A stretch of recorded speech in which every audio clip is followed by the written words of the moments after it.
Hello,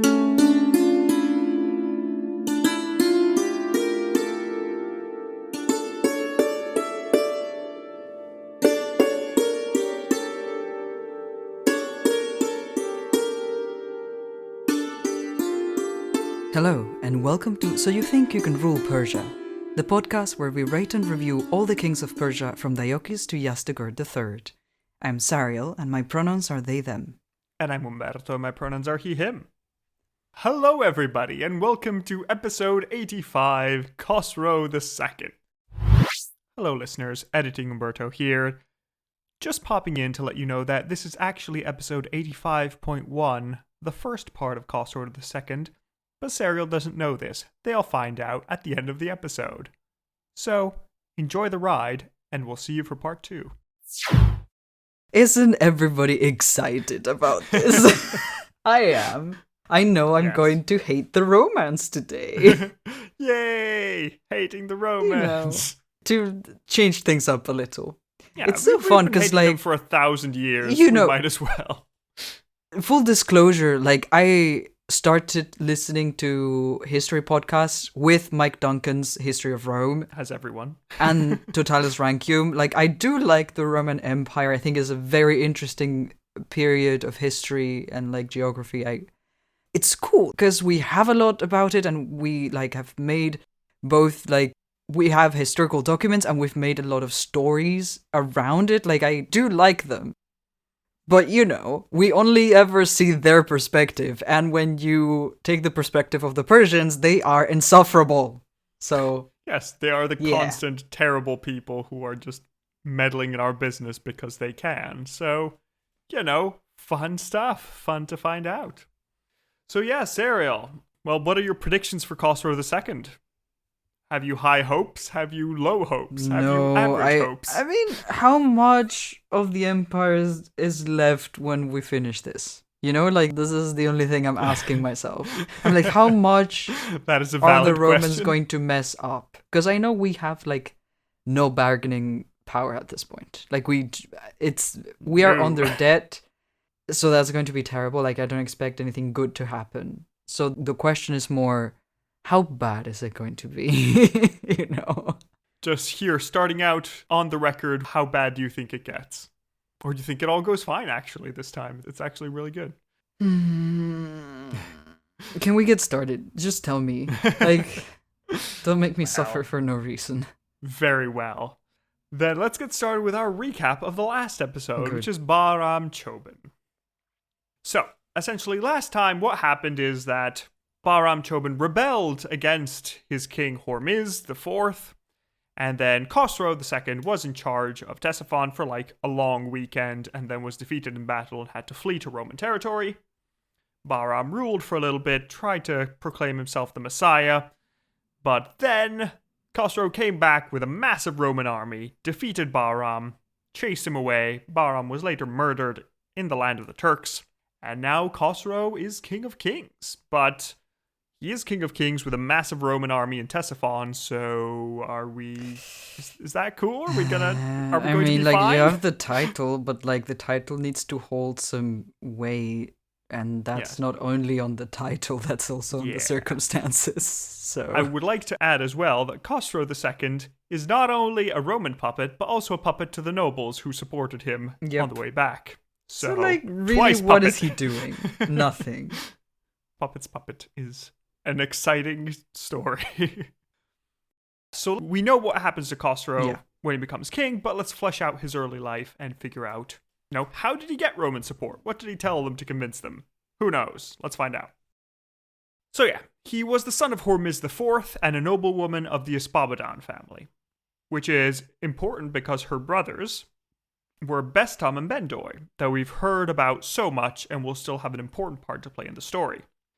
Also, just for completeness, I didn't mention this last time, but they are sometimes called Vistam and Vindoy because Persian, or at least Persian in this time, has that weird Spanish thing where sometimes you can't distinguish B's and V's.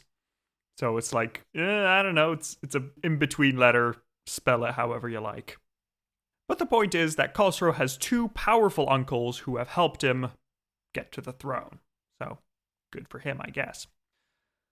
Also, if you might remember from Hormizd's episode, this Khosrow's grandmother was a nomadic princess.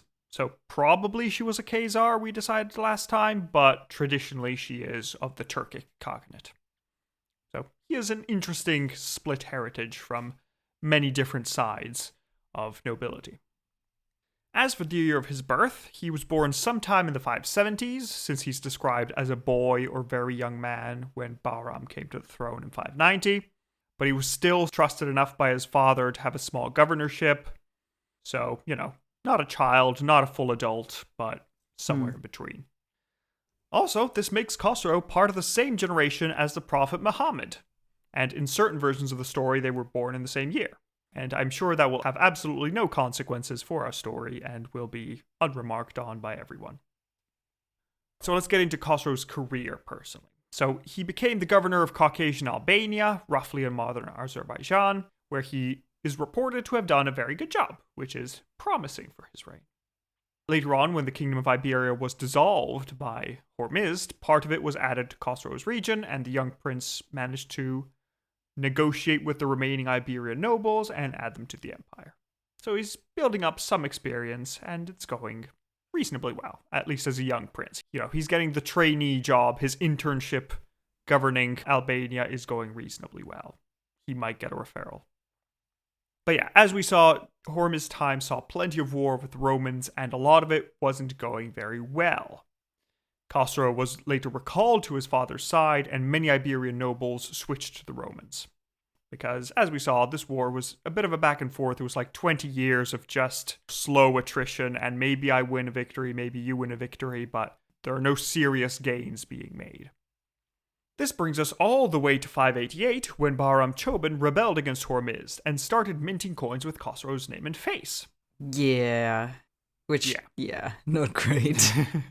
Not great, especially if you're Khosrow and you have to tell your dad, no, seriously, I'm not with him. I know he's proclaiming me king, but I promise this is all a strategy. Please believe me. So yeah, we said this last time, but we're not sure if Bahram was planning on using Khosrow as a puppet, or if he was just trying to sow chaos in the royal family. Whatever it was, mostly worked. This resulted in Khosrow fleeing to his old governorship of Albania to escape his father's clutches. But he may have had some plans in his back pocket, or left some orders to the nobles remaining in Ctesiphon. Because his uncles, Bendoy and Bestam, executed a swift and efficient coup against Hormizd, who was blinded and later deposed in Khosrow's favor. Now, we don't really know how involved Khosrow was in all this, because, as we mentioned, he is a very young man at the time, so we have three options. Serial, you will get to choose. In option 1, Khosrow decided to take the throne for himself, and he wanted to end Bahram's rebellion, so he had his father removed, and he managed to blame all the blinding on his uncles, saying, oh, well, I wasn't involved, I'm too innocent, my uncles went too far. But, oh well, since we're here, we might as well carry on. I see. Option 2 is that Bestam and Bendoy wanted to become basically regents of Khosrow, so they took advantage of the situation. These are the uncles? Yes, that's right. And they put what they hope would be a puppet king on the throne. So they're saying, oh well, situation's unstable, let's make Khosrow a puppet king. So it wasn't it wasn't Khosrow's initiative, it was it was him being manipulated, actually. Last option, it's possible that with Bahram minting Khosrow coins, Bestam and Bendoy, the uncles, hoped to quickly end the civil war and come to a deal with Bahram, saying, okay, you want Khosrow's king, we want him as king, how about we share power together? And we just puppet him in turn. So which of these three options appeals most to you? What was the last one? The last one is that the uncles thought that if Bahram wanted Khosrow as king, then maybe they could just put Khosrow on the throne and they could be like the three regents, basically. With Bahram. Because he's such a... I mean, he was printing coins. It's like, hey Bahram, we can be friends. We're all nobles, right? He's such We're all friends. What is the word I'm looking for? Agreeable and easy to talk to man. Yeah. He's very reasonable. Chill. Such a reasonable man.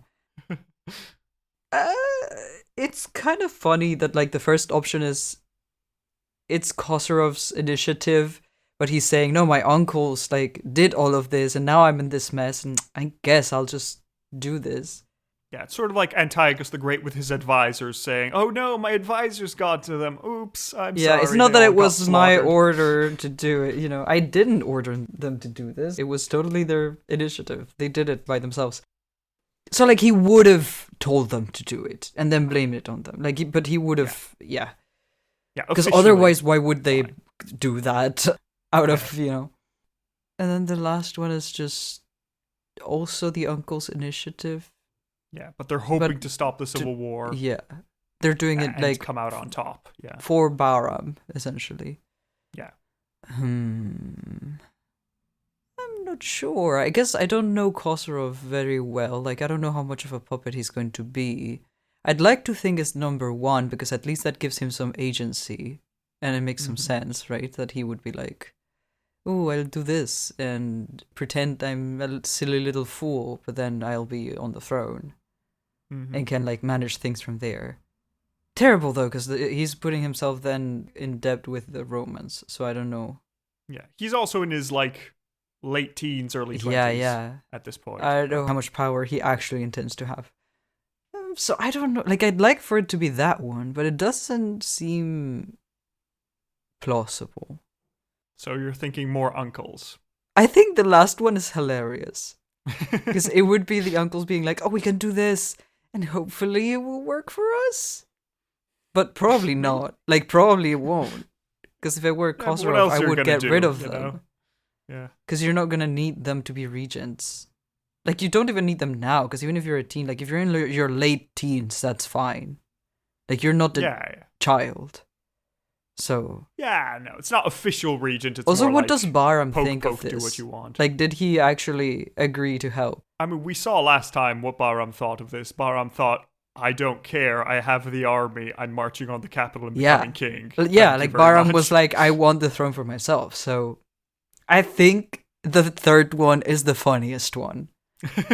So we're going with the third one? Yeah, because the uncles are like, oh, but he'll be on our side, right? And then Bahram is like, F you guys. So fair enough. So and the second one is just the 100%. Uncles being like, he shall be our puppet. Disregard Bahram entirely. Which I also don't like. No, if they want to be... I mean, maybe they were hoping they could outmaneuver Bahram. Maybe he's just a soldier. He's not a good politician. We can just manipulate him in a way. Yeah, I mean, it might have been that one. But it's not that different from the last one, and the last one is funnier because they lose anyway. So yes, absolutely. Everyone, brilliant. Like, so nobody wins. Literally nobody wins. Everybody loses. Yes, the Romans win. That's it. But yes, so after making a terrible, terrible plan, after the uncles blinded Hormizd, they saw Bahram getting closer and closer and thought, "Oh no, this plan isn't working. Wait, Bahram, stop. Wait, we did this for you. No." They decided to kill Hormizd because we don't want him being used by a third faction in the nobility as their own puppet king, so let's just get rid of the situation. And again, it's unclear how active Khosrow was in giving the orders, if he said, oh, just blind my dad and it'll be fine, or if he said, no, get rid of him. Or if he was even aware, or if he said, wait, what did you do? What did you mean? What? I'm meant to be in charge. What are you doing? Yeah. Who knows? But yeah, Khosrow rushed to Ctesiphon and he was crowned in early 589 after his father's death. There was that wonderful exchange of letters we saw last time, where they talked about their defective and minuscule intelligence, and the other guy being drunk when he was writing the letter. So fun times. But yeah, in the end, Bahram refused to lay down his arms and decided to attack Khosrow himself, despite Khosrow offering Bahram supreme command over the armies of the empire and saying, I'll give you anything, please just stop. But Bahram doesn't care. So yeah, Khosrow marches out against Bahram, and his first reign lasted only a few days, because a decisive battle between his forces and the rebels resulted in Khosrow having no choice but to flee for his life. He only managed to take 30 close retainers, his wives and 2 uncles, with Bendoy heroically staying behind to allow the rest of the fellowship to get to Roman lands. Huh? Well, it's basically Khosrow running away. Yeah. And he can only take his wives, children. I mean, his wives, he doesn't have children at the moment. His wives, 30 close attendants, right, and his uncles. Oh but no, one of his uncles decided to people. just stay behind to just ensure that the rest of them could get all the way to Roman territory. Like, for real? Or that's the excuse they put? That's the story. Maybe they captured him and they said, Okay. oh no, he was so heroic because he stayed behind. But, they make it to Roman territory, so that's fine. Yeah. Khosrow then arrived at a Roman border city and told the Roman guards, hey, I know we're at war with you, but, I don't have a kingdom anymore. Is it okay if I crash with you guys for a while? Please? This is terrible. Mm. And the Romans said, okay, just stay at this border city and write a letter to the emperor, and we'll see what he says. Just stay here on the border for now. We don't really trust you. So Khosrow writes a lovely letter to the Emperor Maurice. In his letter, Khosrow emphasizes that he's the only real legitimate claimant to the throne. Because he has no older brothers. He actually doesn't have any adult brothers, so fair enough. Hormizd is dead now, and Bahram isn't even assassinated, so what legitimacy can he hope to have? This is like Maurice trying to claim the Roman throne because he's a relative of Constantine. That doesn't make sense. And Khosrow appealed to Maurice, who clearly wouldn't want usurpers popping up in his own empire, so maybe it'd be a good thing to show everybody. I remember Maurice, because I remember you mentioning the name and me being like, Maurice? Cool. Yes, Maurice. Interesting, yeah. There's a whole French bit in Totalis Rankium. They have a French intro. It's great. All right, so essentially, Khosrow's saying, Maurice, you have an interest in showing that usurpers always fail, so help put me on the throne and I'll owe you one. He also told Maurice that a strong Sassanid empire was required because if it fell, well, then the Turks are going to be on the border with the Romans, and Romans, I don't know if you've heard of the Turks, but they're terrifying. So it's nobody's business but maybe the Turks. Keep us strong. We know how to deal with them. You don't. Weren't they the issue? Weren't they why we've had to call on aid for they were the ones we called on, and then we owed them, and then we were in trouble because yes, correct. Yeah, this is always how it works, Ariel. So Khosrow is basically telling Maurice, don't make the same mistake. Keep us as a strong buffer between you and the Turks, because otherwise they will end you. I also like that Khosrow uses an image that we've seen already used in Narse's day, which is to say, and I quote, God effected that the whole world should be illuminated from the very beginning by two eyes, namely the most powerful kingdom of the Romans and by the most prudent scepter of the Persian state. So it'd say that, they're the two eyes of the world. They both need to exist, otherwise everything is going to go to hell. Keep this in mind for the future. This will become relevant. There will be a test. It's also interesting that Khosrow addresses his letter to Maurice as his son and suppliant, placing himself in the inferior position, but at least still related to the Romans. Maybe in an echo of Theodosius II's adoption almost 200 years before. So he's saying, I am beneath you, I am your son, but I am also family, so as two great empires, we need to stand up for each other. Sure. The letter was passed on to Constantinople and had a favorable reception. So favorable was it that Khosrow was invited to Hierapolis in western Anatolia, where he could send a delegation directly to the emperor to talk terms. Now, Khosrow himself was not invited to Constantinople because they were still technically at war, and, it looks weird if he's in the Roman capital, and yeah, it's good to keep your options open overall.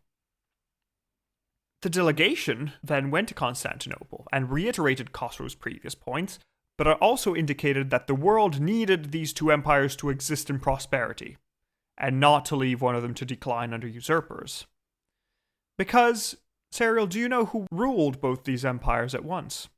Can you remember in our history who ruled both of them? Both the Persian and the which? And the Roman Empire. Or at least, from the current point of view, it's the Roman Empire. It wasn't the Roman Empire at the time. Okay, because I'm like, I don't think that's...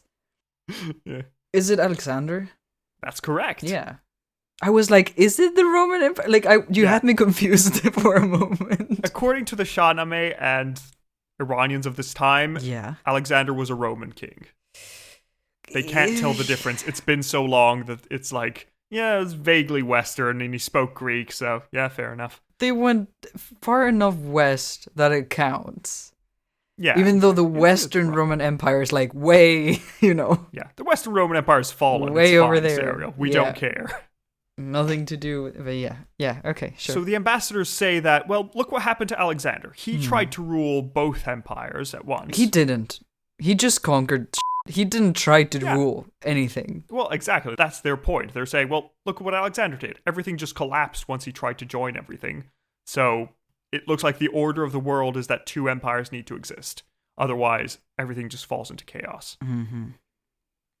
Khosrow then needed to sweeten the deal a little bit because, yeah, words are all very nice and good, but maybe if you pay us, we'll help you more. Yeah. So he offered the Romans an extremely good deal. He offered, well, peace, first of all, between the empires. Sure. Rome wouldn't have to pay tribute to protect the Caucasus, so no humiliation of paying tribute. Good start. All the Iranian gains in Mesopotamia would be returned to the Romans.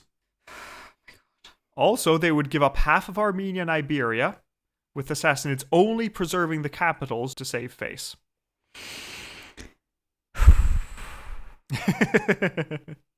Listen. Fair.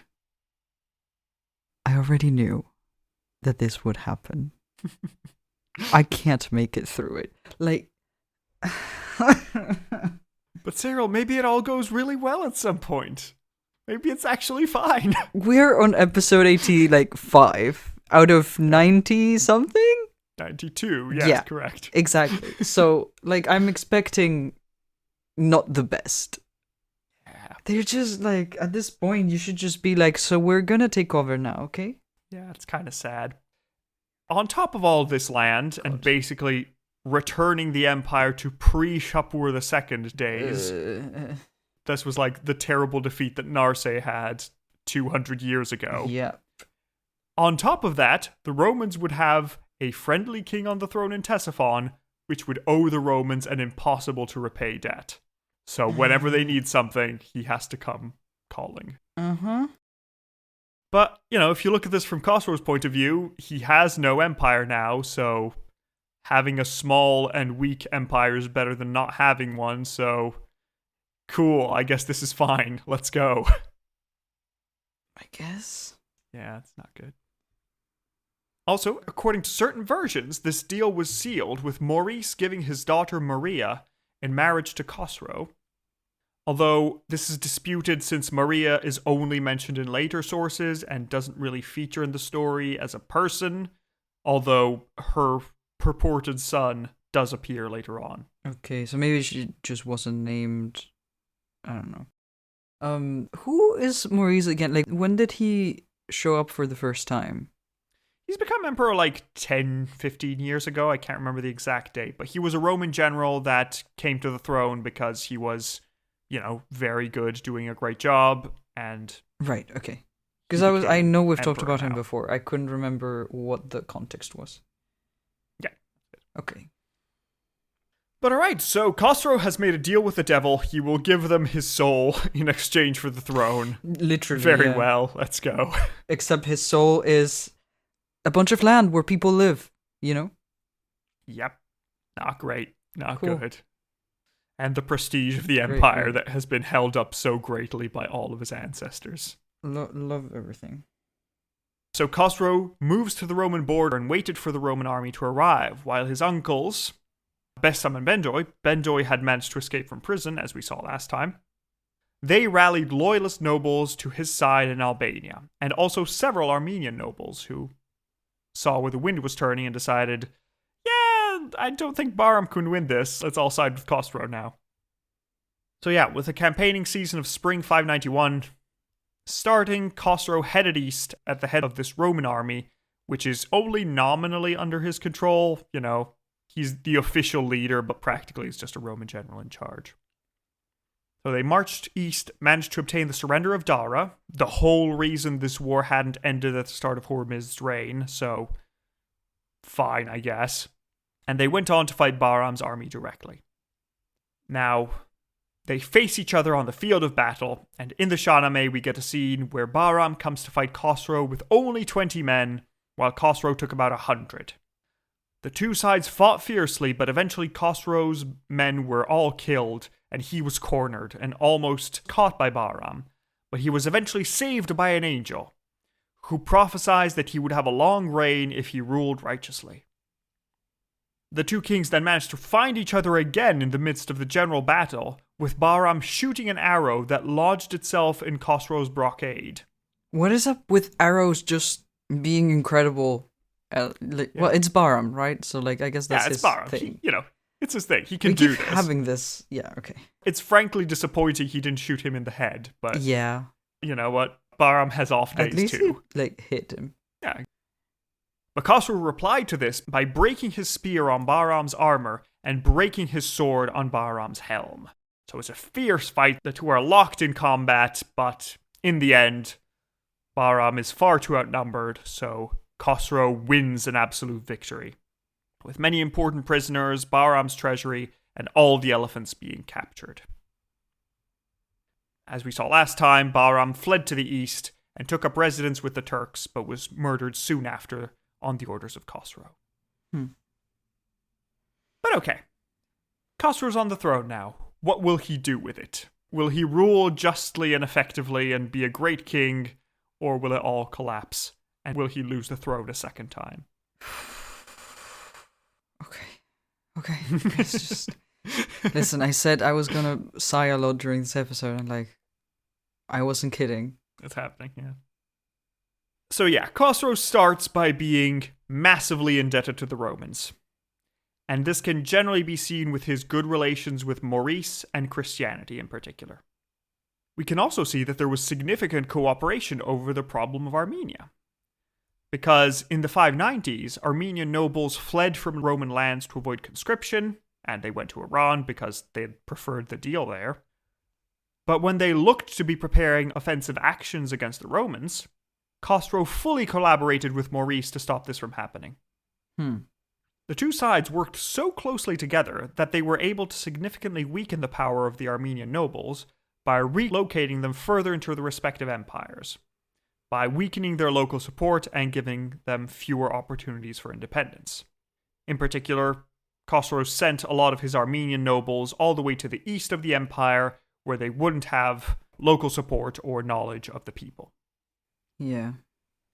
Khosrow was also very tolerant to his Christian subjects in a way that hadn't been seen since Yazdegerd I. True. So that's nice.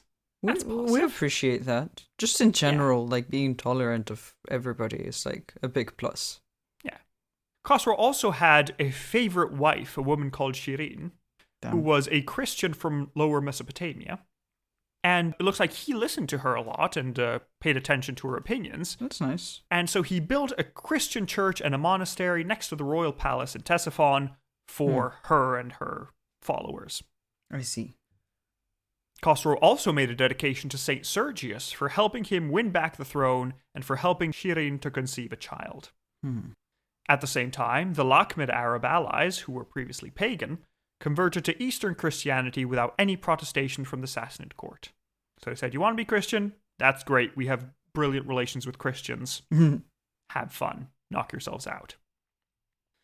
Khosrow also, in a rare attempt at defiance, refused a Roman request to obtain the relics of the prophet Daniel, who the Iranians believed to be Kai Khosrow from the Shahnameh, by saying that it would be a disservice to his own Christian subjects, and hey, I have my own Christians, I want them to be able to worship these relics in peace.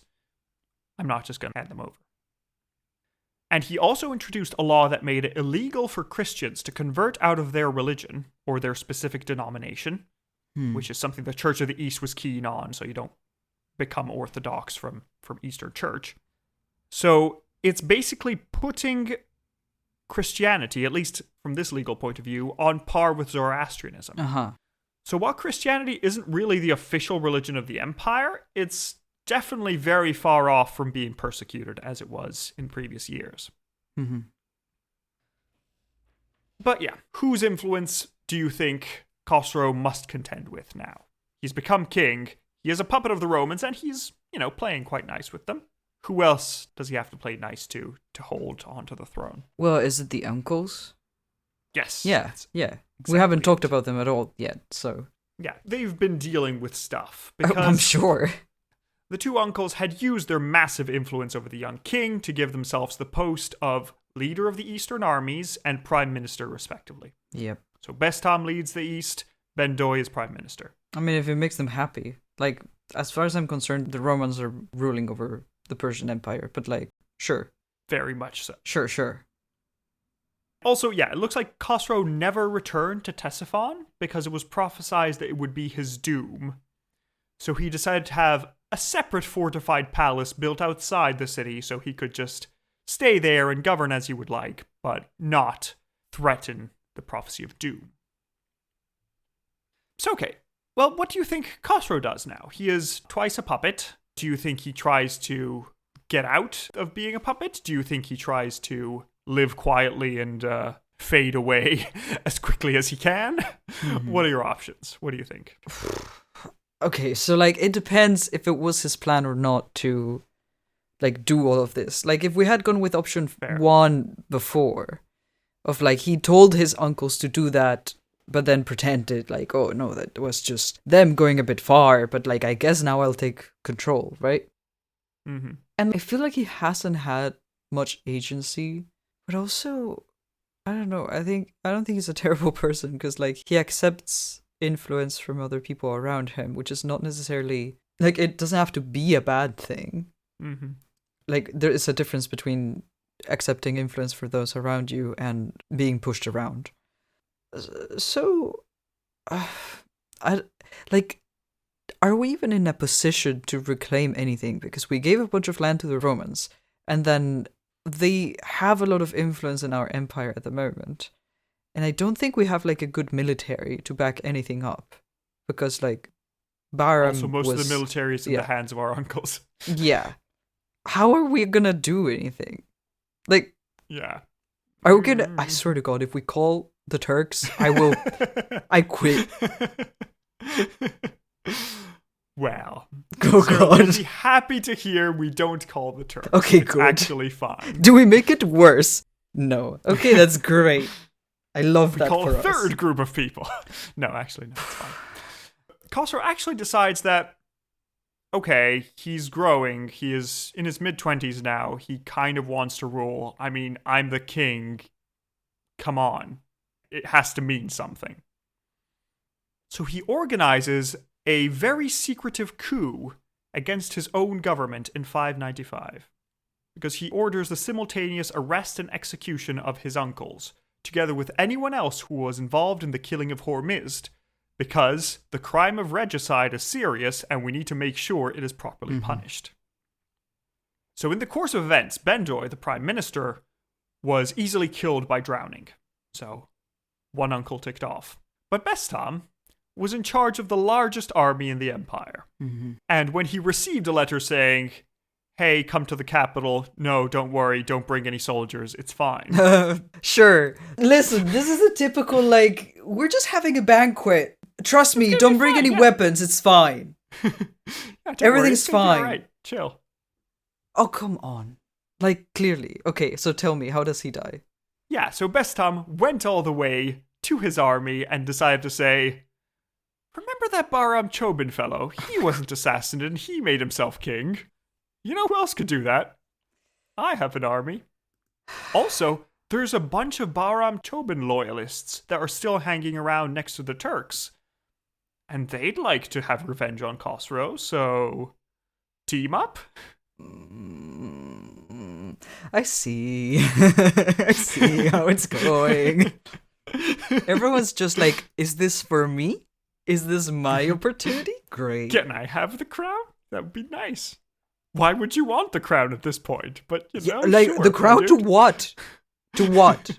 We still have Mesopotamia. That's nice. I'm sorry, I keep, like, screaming into the mic, and I'm peaking so much. I apologize to everybody listening. At this point, I should be better at podcasting.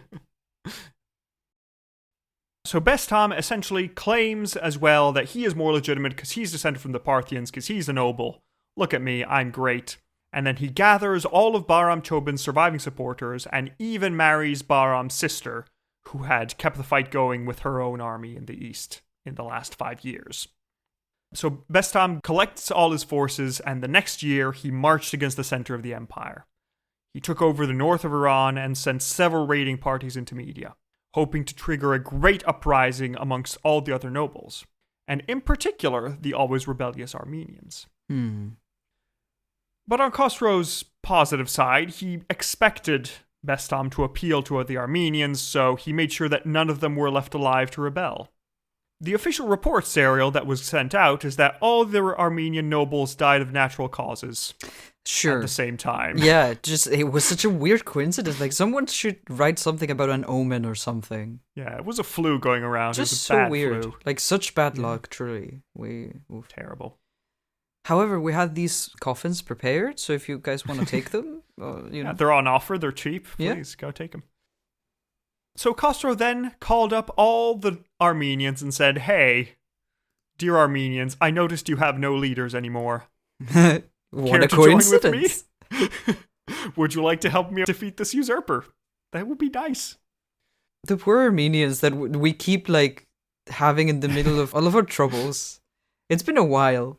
Yeah, the Armenians are not having a good time, but yeah. And Khosrow also calls up the Romans and says, "Hey, Maurice, yeah, this is Khosrow. Do you remember how you had to help me keep the throne from usurper? Yeah, it's happened again. Could you help, please? I kind of need your help." How funny that was, actually? It was hilarious. Don't you agree?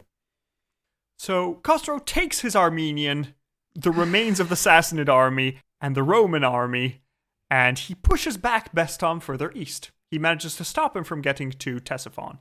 But Bestam is still in control of most of the east.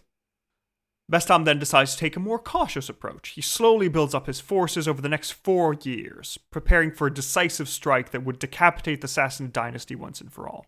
Right.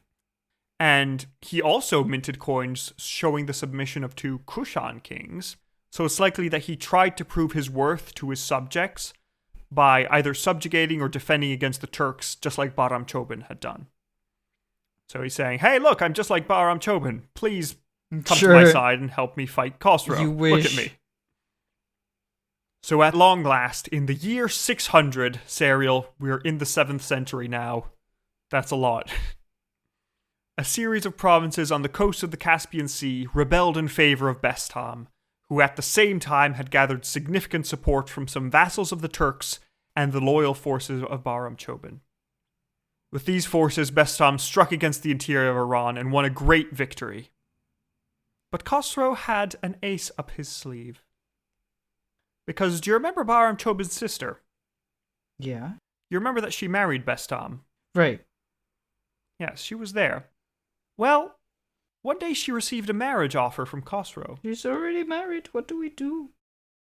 The letter said, "Hey, would you like to be married?" Exactly. "Hey, you up? Would you like to be married to a legitimate king? Because if so, kill Bestam and I'll be your husband." Is this gonna be one of those moments of, like, do this and I'll marry you, and then, like, oh, how could I ever marry a person who would betray their husband? You deserve death. I can never look at you in the eye. Like, is this what's gonna happen?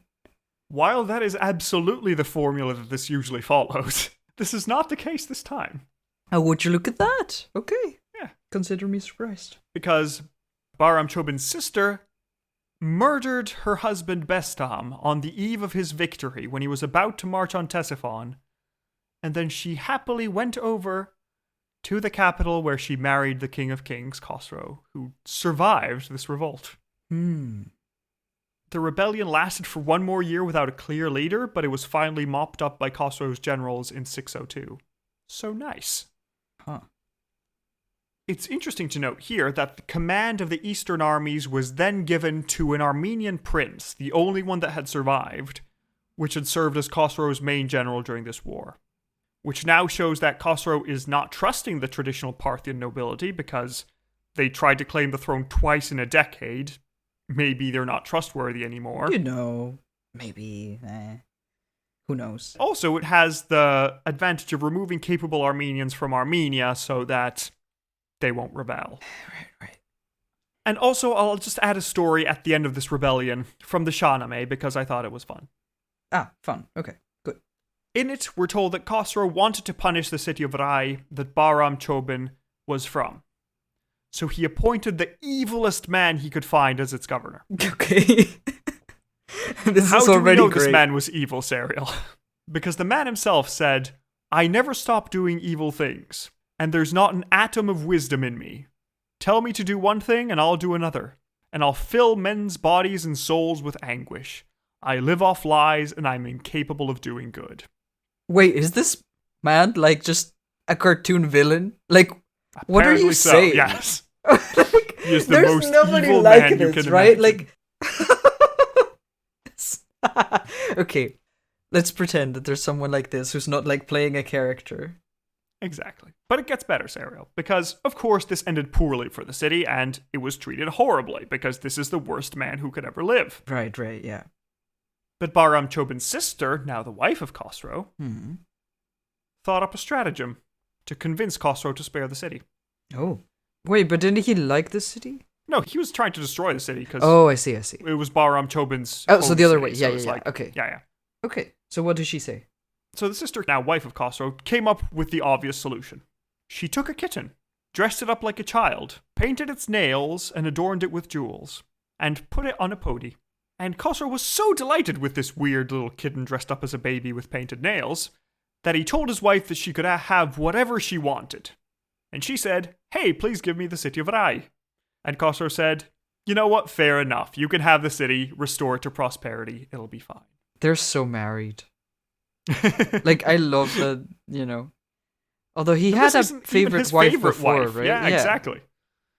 This is the third wife we know of, and she's not even the favorite, but he's like, "I'll do anything for you." They get along. You can have a city. I guess that's the rich people thing. I don't know. But, so what did she... A kitten? Yeah. She took a kitten, dressed it up as a baby, painted its nails, put little jewels on it, put it on a pony, and it was really cute. And On a was pony? Like, "Oh my goodness, this is adorable. Yes, you can have a city, please." I love this cat picture you sent me. I'm so confused. Gosh, we're just like kittens. What can I It's say? so funny. She literally sent him a cat picture, and he was like, "That's so good. What can I give you?" Cat pictures, just, man. Humans are just humans, huh? Yeah. We like Kittens what are we cute. like. Why wouldn't you like kittens? So at last, Serial, Khosrow is only a puppet once over, not twice over. He is still a Roman puppet. Yeah. He is what he is. So, are we surprised at all? But Serial, exactly when the rebellion, or the remains of the rebellion of Bestam, ended, Jessica shows up. Oh, heck, okay. We got mail. She tells Khosrow, "I have news from the West, Khosrow. I wonder. You know Maurice? Oh. You know how we like Maurice, and he's helped us, and he's been really friendly all along, and he's been really nice? Yeah, he's been overthrown, and he and all of his family have been executed." Oh no. Oh no. I was like, oh, this that's is going to harsh. be the find out part of our deal, First we around and then we... This is bad. Yeah.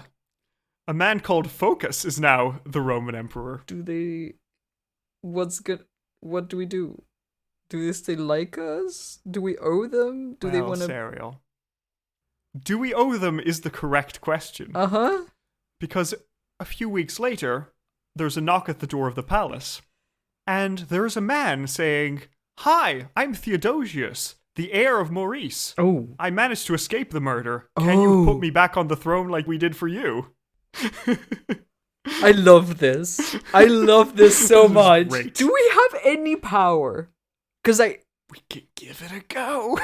we asked the Romans because they could help. But we have not recovered from that.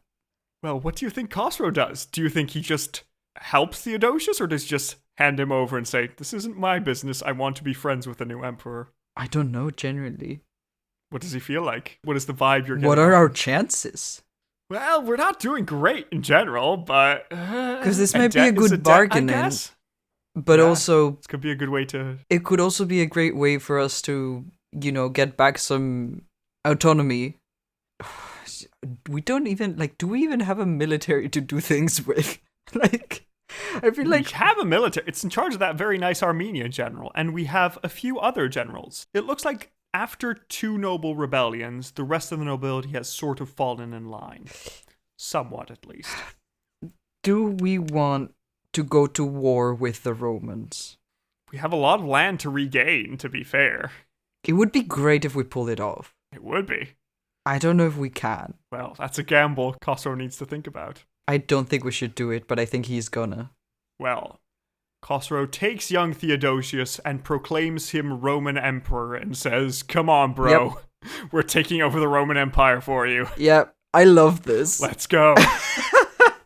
I love this. Just bowling, let's wing it. Good stuff. Fam. I just dated our podcast so badly. Well, we're old. It's fine. But yeah. The Roman sources claim that Theodosius was an imposter, that actually all the family had been killed by Phocas, and this was just a guy that Khosrow had chosen and said, "Oh no, we'll use this pretext for war." Mm-hmm. But against that point, we have the fact that in later years, Theodosius was recognized by several Roman nobles, mm-hmm. who looked at him and said, "Yeah, that's actually Theodosius, we accept." Also, his family believed he was alive, and it is perfectly reasonable that he would try to escape to Iran to return the favor, because he had also been sent to Persia by Maurice to ask for help. So before dying, Maurice had sent Theodosius off to Iran to ask for help against this usurpation, but he was just too late. So it sounds reasonable. Honestly, I believe Theodosius was an actual guy, and that he was really Theodosius. I mean, yeah, why? This would be ridiculous to do otherwise. Yeah. If a random, if we get a Nero situation when it's like, "It is me, Nero," and then 3 months later, "It is me, Nero," we're not in a, it's already very risky to want to do this, to not be absolutely sure. It's not going to benefit us that much to, make this up and then try to do it. So I believe it's fair. I feel like that would be Make up your minds, ridiculous decision to make. So we go to war, Serial. And as Theophylact Simacata says, Khosrow mobilized that world-destroying trumpet, for this became the undoing of the prosperity of Romans and Persians. The war to end all wars has begun. Yep. I don't know if this is the war to end all wars, because I don't think we're that powerful. Is Rome doing relatively well? Or are they also just, suffering? I mean, they were doing reasonably well before. I mean, they've recently had a usurper, so maybe that's a bit softening them up. Yeah, but we were still, getting on our feet. Yes, that's right. We just got out of a civil war 2 months ago. So I don't know how this can be the wars to end all wars. This is going to be the war to end us, for sure. But, Well, it might be. Okay. So Khosrow starts a 2-pronged attack. He leads the force attacking in the south. In particular, he lay siege to Dara and then marched on further towards the city of Edessa because he'd received news from an old friend. Mm-hmm. Because the Roman general who had led the army that supported Khosrow's return had rebelled against the usurper Phocas when he heard of the coup, because he was loyal to Maurice, not Phocas. Right. So Khosrow managed to rescue this general from the pro-Phocas army, and the general officially sided with Theodosius and Khosrow's cause. He said, "You're clearly the prince. I will fight with you." Hmm. And there was a big ceremony in the city of Edessa where Theodosius was crowned, and the general officially entrusted him to Khosrow, asking him to show the same compassion he had been shown by Maurice. Also, though Khosrow led this army in person, it's worth noting that he doesn't seem to have been an especially adept general himself, seeing how things went with Bahram Choban, and how he doesn't often lead soldiers, so it's likely he was more of a figurehead, but knew how to delegate important roles to his subordinates. But okay, while the south is going reasonably well, that doesn't mean it was all going well, because Khosrow's northern army was defeated by the Roman defenders. Just don't worry, guys. in case you thought that everything was going too well, don't worry. We bring things, we're gonna bring it down. Let's not get too far ahead of ourselves. Just, Yeah. We are known for being too optimistic. Yes. So there's a defeat in the north. The city of Dara took a full year and a half to capture, slowing down Khosrow's advance. And the Roman general we mentioned that was supporting us was killed in battle. Yay. But despite this, the Iranian forces at least managed to push back the Romans to the pre-591 borders, so they managed to retake what Khosrow had surrendered. At which point, Khosrow began a new recruiting campaign in order to outnumber the Roman forces in both north and south. With these new recruits, Khosrow was able to recapture the city of Edessa, and Theodosius was declared the legitimate emperor there, while the Romans were in chaos, because a rebel called Heraclius had started up his own claim to the throne in Roman Africa in the far west. So this last bit really made the advance accelerate because the Persian forces were able to conquer Antioch, defeated a new army led by Heraclius, close to Issus, funnily enough, where Darius was defeated by Alexander 1,000 years ago. And this forced Heraclius, who had managed to overthrow Phocas, to become the first Roman emperor in 250 years to personally lead armies. Okay. So we're doing well. Yeah. This then allowed us to occupy Syria and northern Palestine, conquer Jerusalem while stopping a massacre of the Jewish population, which had opened the gates to the Persians. Okay. And there, Khosrow managed to capture fragments of the true cross that were guarded in Jerusalem, the cross upon which Jesus was crucified, and he had them sent all the way back to Ctesiphon for the church that his wife had built so they could be displayed for the Christian population of the empire. Sure. Of course, the sack of Jerusalem was horrible as all sacks are, but the Persian army didn't specifically aim to damage the city or systematically harm the population. And in the end, the ringleaders of the massacre of the Jews were identified and executed, while a selection of citizens, especially Christian leaders and skilled workers, were deported to Ctesiphon, where they came under the protection of Queen Shirin, where they were bid to continue their original professions. Okay.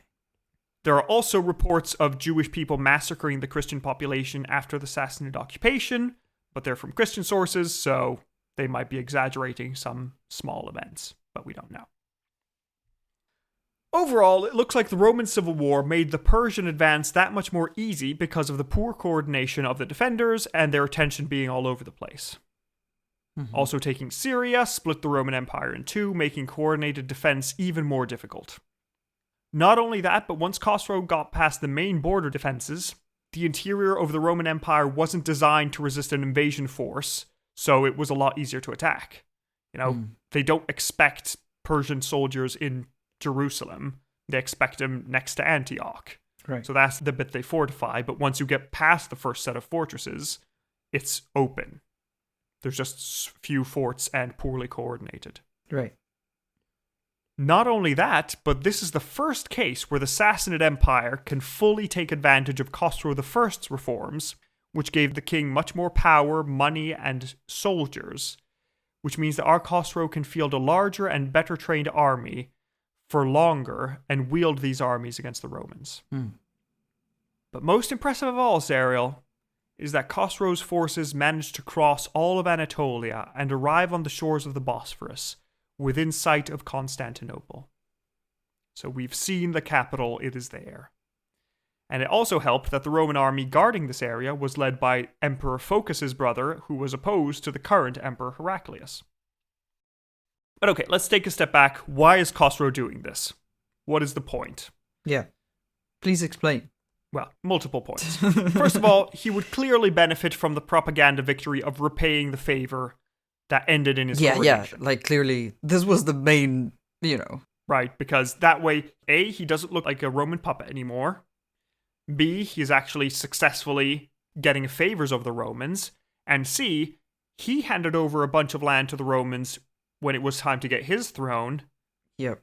He might have made a deal with Theodosius saying, hey, give me these other lands in exchange. Like, I'll put you on the throne, but now we need to be real good friends. Yeah, exactly. This can be seen in Khosrow's deciding to absorb the Lakhmid Arabs into the empire, presumably in preparation for the incorporation of more territory in the Fertile Crescent. After all, it would be difficult to join the Sassanid Arab clients with the Roman Arab clients since they'd been fighting for centuries. It would be a lot easier to develop a new government system to rule over the Arabs without exacerbating tribal tensions. Instead of having one Arab king rule over other Arabs, it's just best that all the Arab nobles just report directly to Khosrow so he can handle it and the Arabs don't have to fight constant civil wars. Yep. Although, as a note, this disturbed the status quo between Arab tribes, which caused a few raids into Mesopotamia with a defeat in battle in 604. But it still seems that Khosrow wanted to mainly march into Roman territory to make Theodosius emperor, because he received an embassy from the Romans at one point asking for peace. This embassy announced that Heraclius was emperor now, and he refused to acknowledge that Heraclius was emperor, but said, I have the emperor right here, he's Theodosius. Yeah. What are you doing? He's the only Roman emperor I'm making deals with. What do you mean, the emperor? I know the emperor. He's in my living room sipping tea. Like, yeah, what? Exactly. He's a nice guy. We're friends. I have all the emperor deals I need. Who are you? Yeah. And he was so stuck in this course to only negotiate with Theodosius that he actually executed the messengers that Heraclius sent. Oof. He said, nope, you're not a legitimate emperor, you just usurper. Why are we killing the messengers? Like, I know this is a thing that people say for a reason, but like, just being a messenger, terribly dangerous job, apparently. Yeah, not good. But Serial, we're getting more messengers now. Because apparently things are getting desperate in Roman territory. Yay. Because in 615, can you guess the most unlikely body, let's call it, sends a delegation to Khosrow? Who do you think it is? Unlikely? Yes. Is it the Turks? No? Because the only one more unlikely than that would be either China or India, which like have been out of the picture for a long time, and I'm like, why are you guys here? Or even more unlikely, Egypt, because the comeback, but the comeback of the greats. Egypt, yeah. No, actually, the Roman Senate sends a delegation. Okay, what? Okay. The Roman Senate and representatives of the Patriarch arrive to Khosrow and they say, listen, we don't know this Heraclius guy. We don't care. We just want peace. For the love of God, just make peace. You know what? We surrender. Take whatever you want. You can choose the Roman Emperor. It's okay. We don't care. So just give Heraclius us peace. was doing a terrible job. Yes, the Senate had... It's the 7th century and the Roman Senate is doing something. This is how bad things are. Unbelievable. I feel bad for them. Like, I feel secondhand embarrassment. Like, fully. Yeah.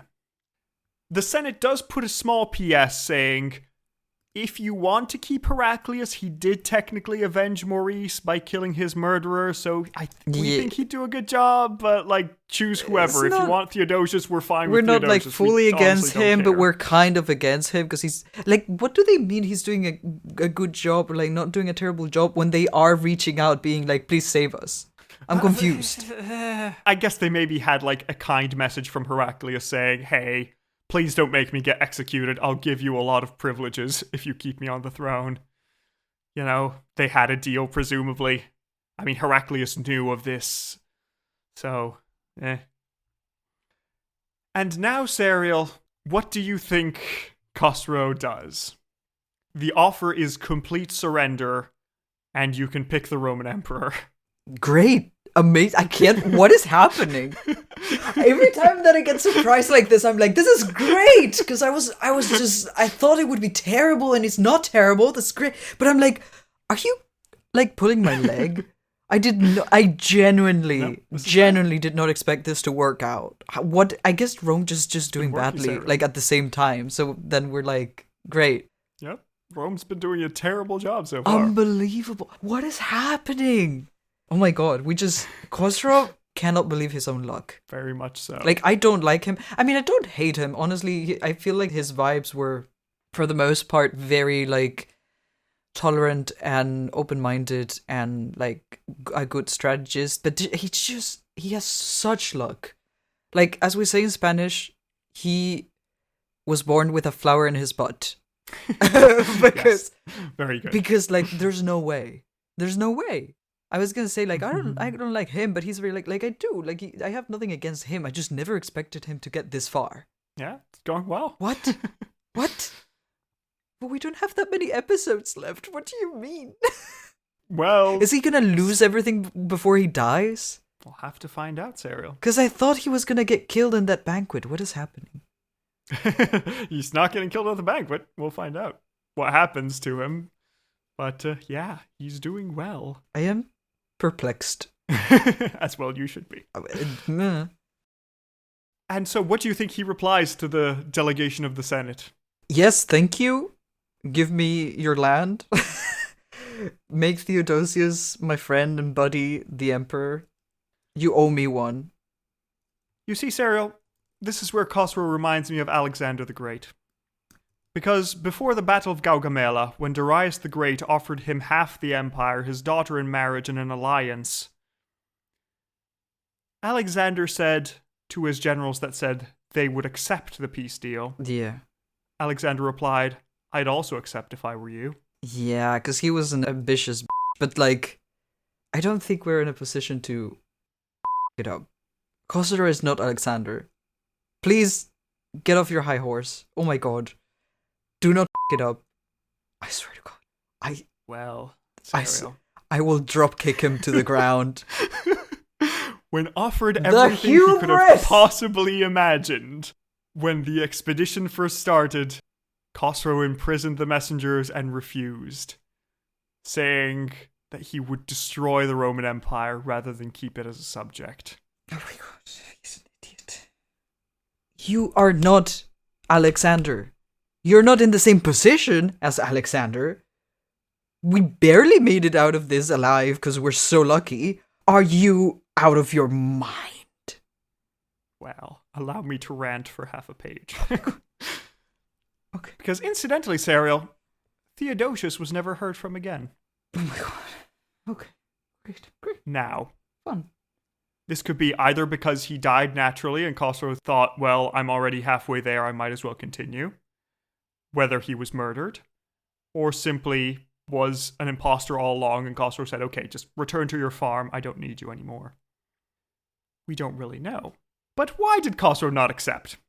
We have options, Serial. One option is that Khosrow wanted to focus on the Turkic, or generally nomadic, threat, and couldn't accept Rome continuing to exist as a potential enemy, even if humbled. Because, Serial, what did Rome do when Carthage was humbled? Did Rome accept Carthage to continue existing? No, they just destroyed it and salted Carthage the earth. Must be destroyed. Exactly. And so too must Rome be destroyed. I mean, I get it. They cannot be allowed to live. I get They're it. too dangerous. I know. Bro, I know. I get it. You do not have the resources to do this right now. This is a, 50-year plan, not a 5-year plan. Well, Sarah, what if we rule for 50 years and live forever and ever? And you shall be the god of this new world. Give me the rundown of how that's going to work. I'm listening. And well, the Turkic theory makes sense because in the same year, a Turkic army had defeated Khosrow's eastern forces and began raids into Iran, showing that we would need more soldiers there. And also, it's worth noting that Iranian epics tend to emphasize the steppe as Iran's traditional rival, with Rome being something that's dealt with from time to time, but not really on the same level of importance. Maybe because the steppe was just so different than the settled Roman Empire was to Iran, because they're both settled societies. Another issue could be that Rome, being the guardian of all Christians in the world, would be a constant beacon for rebellions, and in the Christian regions of the empire, there would never be peace as long as Rome remained as a symbol. And the next reason is just pure unadulterated hubris. Yeah. Yes, Khosrow could declare victory and be the greatest Sassanid king to ever walk the earth, or he could destroy Rome entirely and become the greatest king who has ever lived. Mm-hmm. He likes the way that sounds. Let's go with that. I'm sure he does. Okay, so tell me how we fall So Khosrow horribly heads and he off. gets humbled to death. Well, did Alexander get humbled, Serial? Alexander just died. Like, I don't think he saw things fall apart. He just, I mean, there's that thing that he might have been dissected while still living, but we don't talk about that. Mm. But yeah, so Khosrow continued his campaign, Serial. He continued his inexorable advance. He conquered all of Palestine in the west, while in the east, his forces defeated the Turkic Khagan who had been raiding Iran. The Turkic attack started with an unpleasant defeat for the Persians, but was later avenged by the same Armenian general who had defeated Bendoy so long ago. After this, the Turks turned their attention to the easier target of the crumbling Sui dynasty in China, so the east was secure once more. Next, Khosrow began some raids into Anatolia, testing the Roman forces there, before a brief pause of 1 year. And at the end of the year, in 619, Serial, can you guess where Khosrow's armies marched? And Rome? Not quite. Okay. You mentioned it before. Egypt? Correct. Oh my Egypt's god. back. Amazing. What the hell are we doing there? Like, we now border Egypt. Cool. And so Khosrow marches into Egypt, the first Iranian army in there since Achaemenid times 1,000 years ago, and the first invasion of Egypt since Augustus 600 years ago. Like, I am very impressed, don't get me wrong. I think this is gonna bite us in the ass. It's just like, We'll find out. Alright. Khosrow managed to first conquer Alexandria and captured the rest of Egypt the next year. During the siege of Alexandria, the general Sharbaraz, which will be relevant in the future, had a select group of soldiers sneak into the harbor disguised as fishermen, and they then followed the advice of a former philosophy student who had lived in the city, and they managed to capture one of the gates, leading the rest of the army in. This quick victory spared the city from being sacked, although it looks like a lot of the population was treated like in Jerusalem, with dangerous or useful citizens being transported to Mesopotamia. There's also another story that claims that the citizens of Alexandria loaded all their riches onto ships and tried to escape, but the wind just blew them back to the Persian camp. Yeah. So this became known as the Treasure of the Wind, because hooray, we have all the riches of Alexandria, didn't have to even look for them. They're all just pre-packaged. That's great. Yay. And yeah, in general, it looks like the invasions were quite violent if people resisted, but more merciful if there wasn't much of a fight. So, for example, we're told that Khosrow said, "Receive in a friendly way those who submit, and keep them in peace and prosperity. But put to the sword those who may offer resistance and make war." Yeah. But Serial, now with the conquest of Egypt, the Sassanid Empire now has control of all trade routes from Europe to Asia, while gaining an extremely fertile and rich region rival to Mesopotamia, which also deprived the Romans in Constantinople of their valuable grain, which they need to feed the city. There is also some suggestion that the Roman situation was so desperate that Heraclius almost moved the capital to Carthage just to abandon the East, because things are gone. Serial, the empire is now the largest it has been for 1,000 years, and this is why Khosrow's epithet is Khosrow Parviz, Khosrow the Victorious. I cannot believe.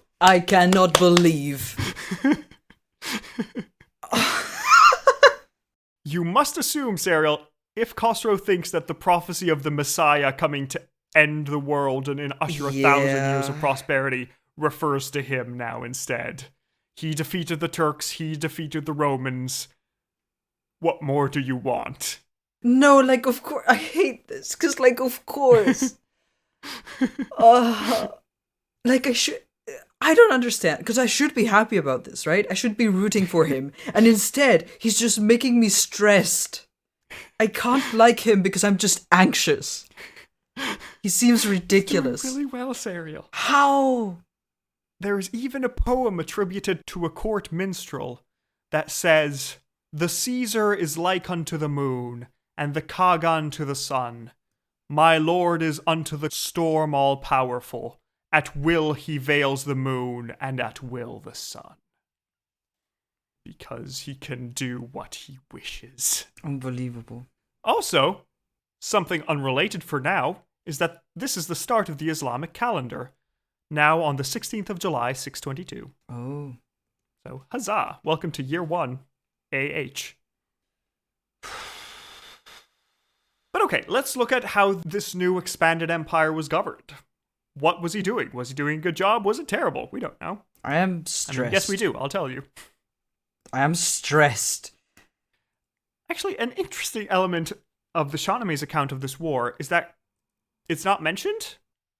Oh. Like, there are hints of it, because Khosrow does have fragments of the True Cross, but Ferdowsi doesn't tell you where they're from. It just says, yeah, they were just around. They're just around.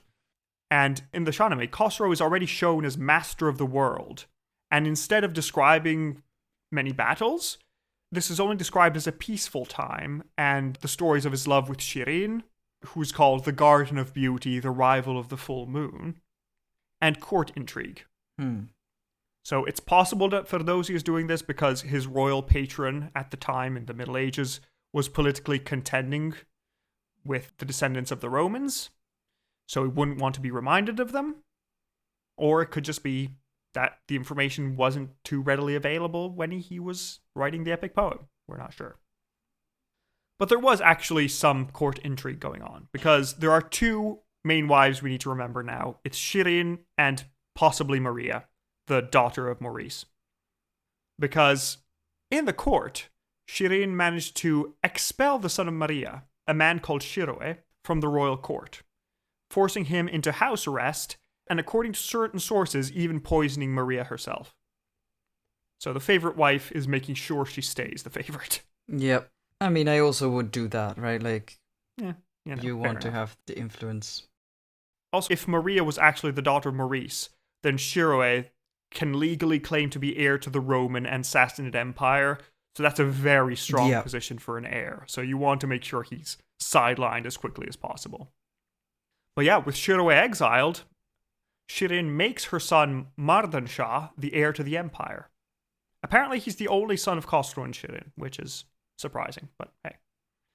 Shirin also advocated for a reformed version of Nestorianism, closer to Chalcedon, among the Christians of the empire, to sort of join the new Roman territories with the old ones of the empire. But the problem with this is that while the Christians in the traditional territories of the empire were mostly Nestorian, those in the newly conquered lands were mostly Monophysites. So Khosrow wanted to make sure that everybody would get along, since the Monophysites had long had arguments with Constantinople over what Jesus' whole deal is. So what do you think Khosrow does? How does he deal with this religious problem? I mean, we've been very accepting in the past. I sure hope we don't do a genocide.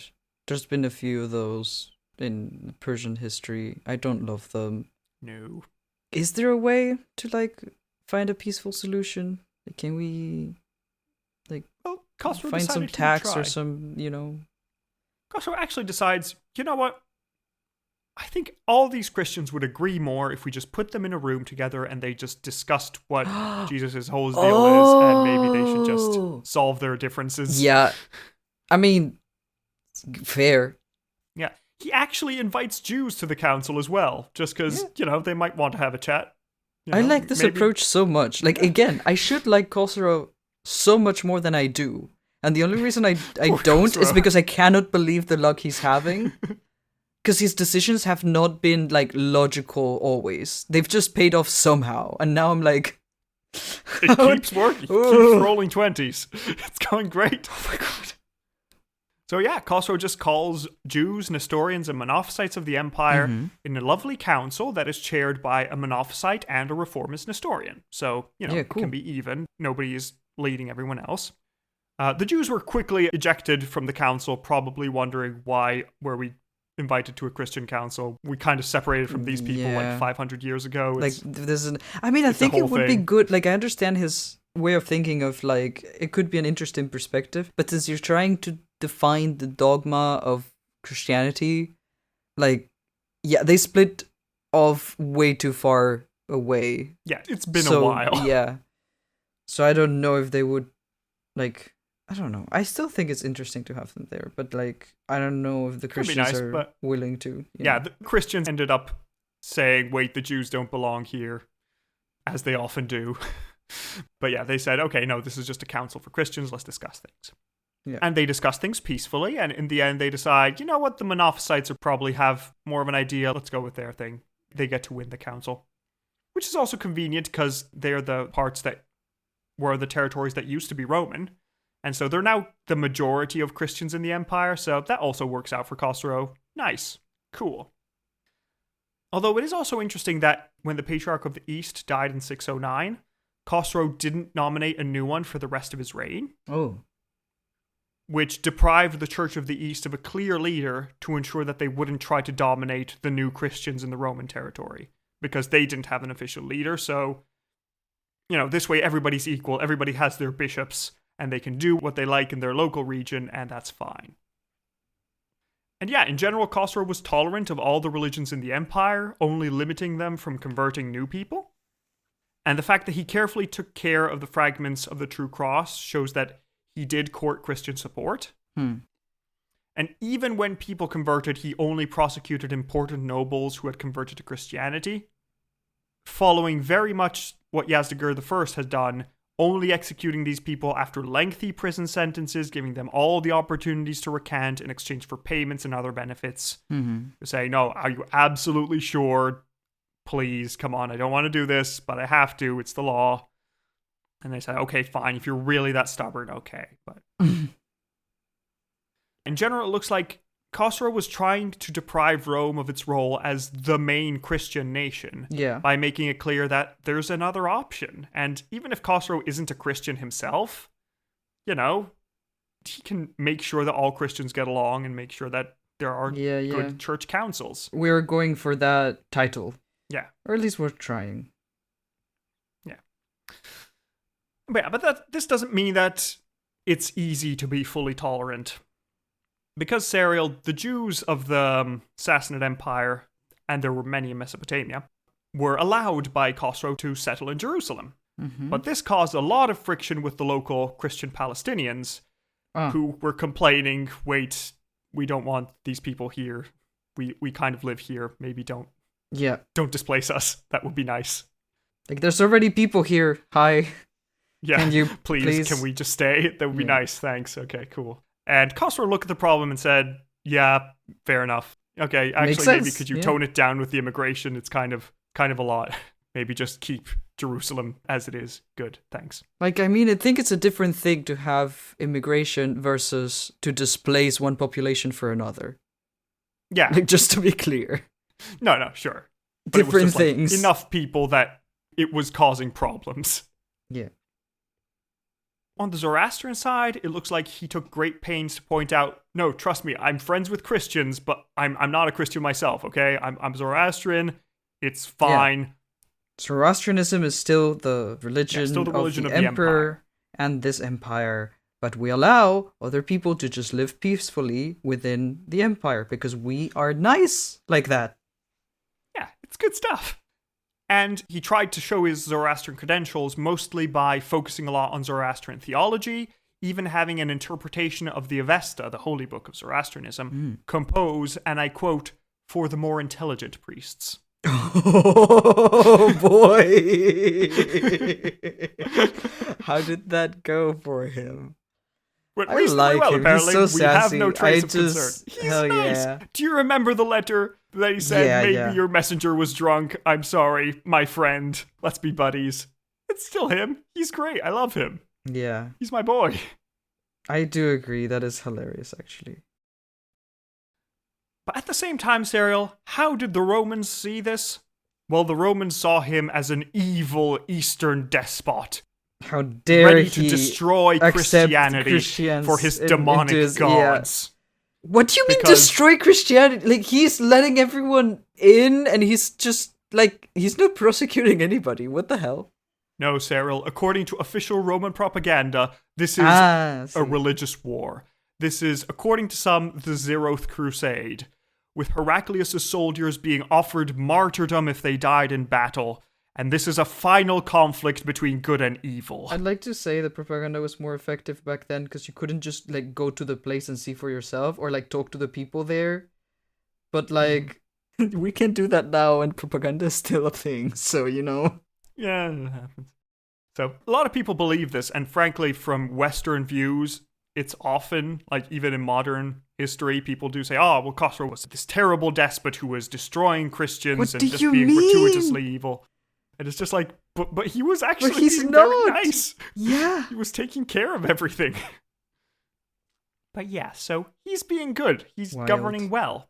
And on the economic front, the war was, of course, immensely costly, with Khosrow minting a large amount of coins during his final push towards Egypt and Palestine. But at the same time, things weren't as bad as they could, because now he owns Egypt and 2/3 of the Roman Empire, which is now paying taxes to Ctesiphon. Yeah. So brilliant. I mean, yes, we have to pay a lot of taxes, but we have basically doubled the empire, so... Yeah. It's expensive, but we can take it. However, it's said that while Hormizd IV offended the nobles to improve the lives of the common people, Khosrow tried to take all he could from the commoners to fuel his conquests. Yeah. Something that was going fine as long as he kept winning, but could backfire if something went wrong. Yeah. I don't love that. Was good to say. Dangerous policy. But Serial, what was it like living in the new Western provinces? Yeah, tell me. Let's find out what it was like. Because, well, it looks like Khosrow took a leaf out of Cyrus the Great's book. Oh, we love when they do that. Yeah. It's been 1,000 years, but you can learn from it. Oldie but a goldie. Because he decided to leave as many of the pre-existing structures in place.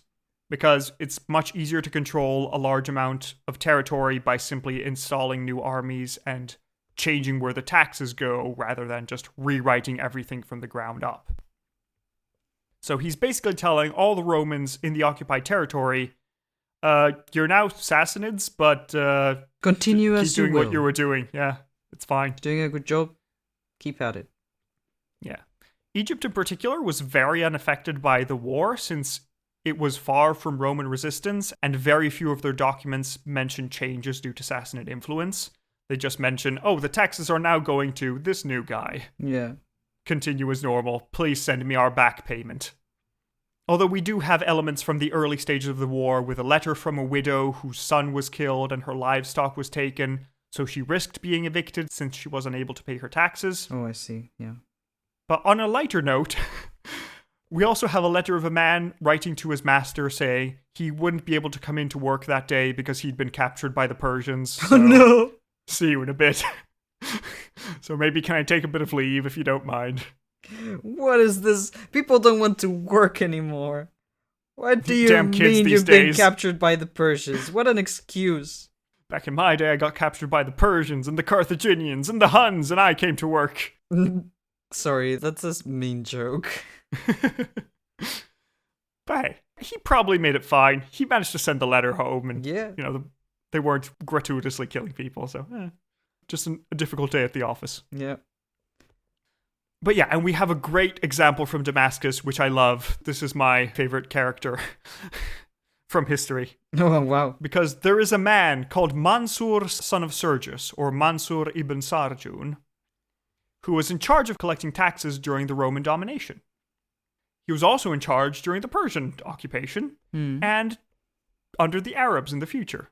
Oh. So it looks like only the very highest administrative positions were replaced to ensure provincial loyalty. I see.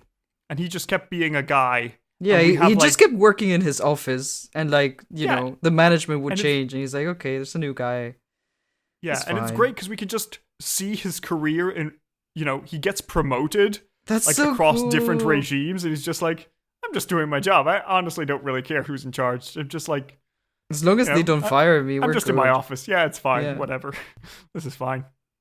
Wow, that's so impressive. Imagine having a permanent job where you can get promoted and rise in the ranks. That sounds like fantasy wild. to me. Yes, the ancient world was very different from I know. one, Sarah. You must understand. Yeah, man, good old times.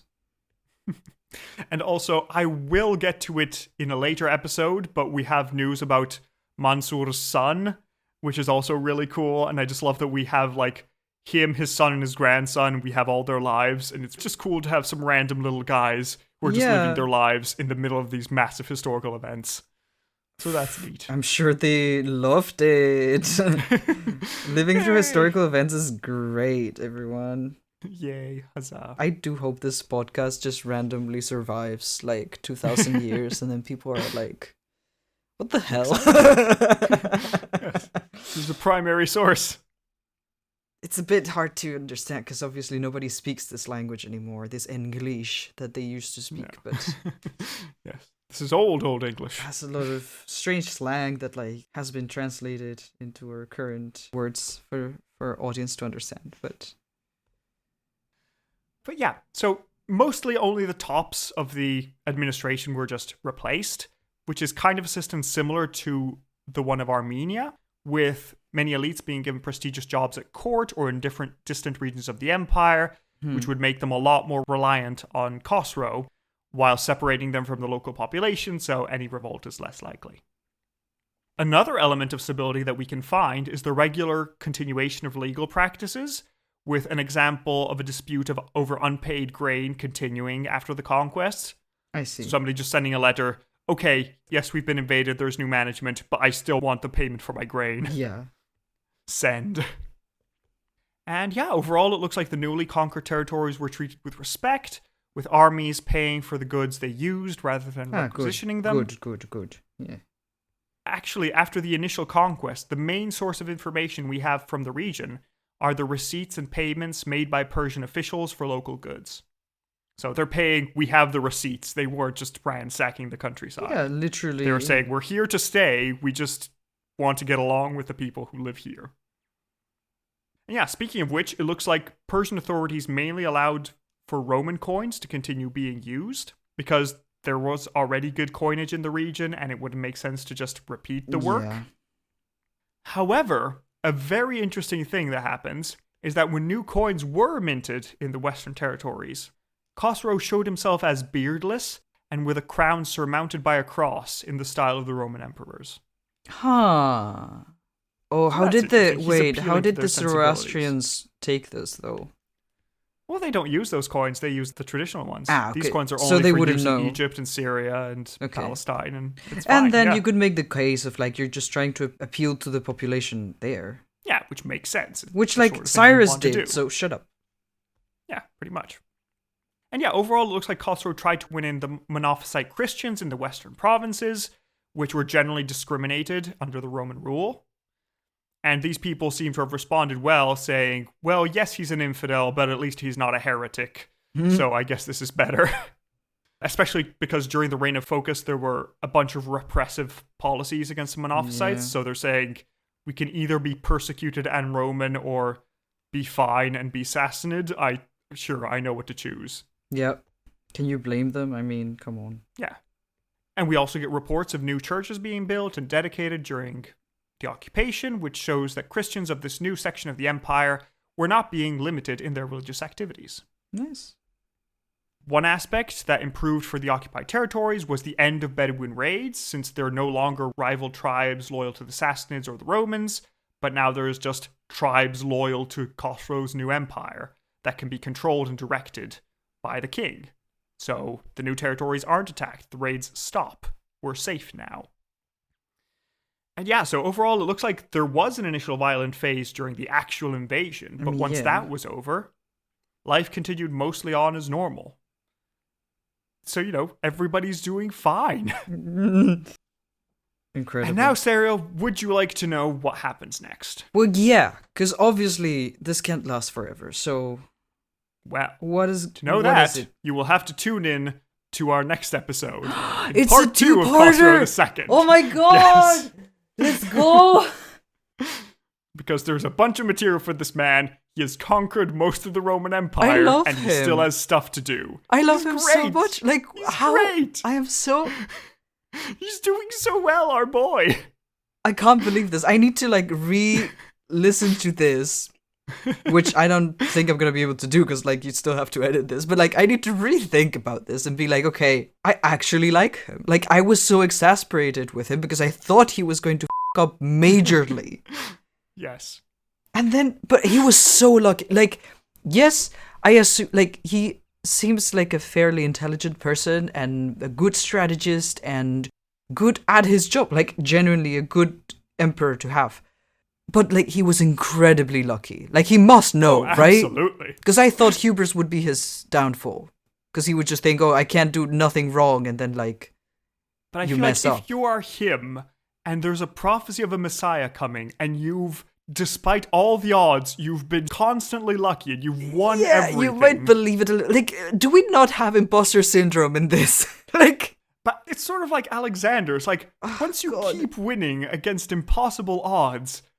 Maybe I am a god. Yeah, but the thing is, he is good. What? Like, Alexander was just obnoxious. Because he's so much better than Alexander. He's infuriating because he keeps winning, and he doesn't deserve to.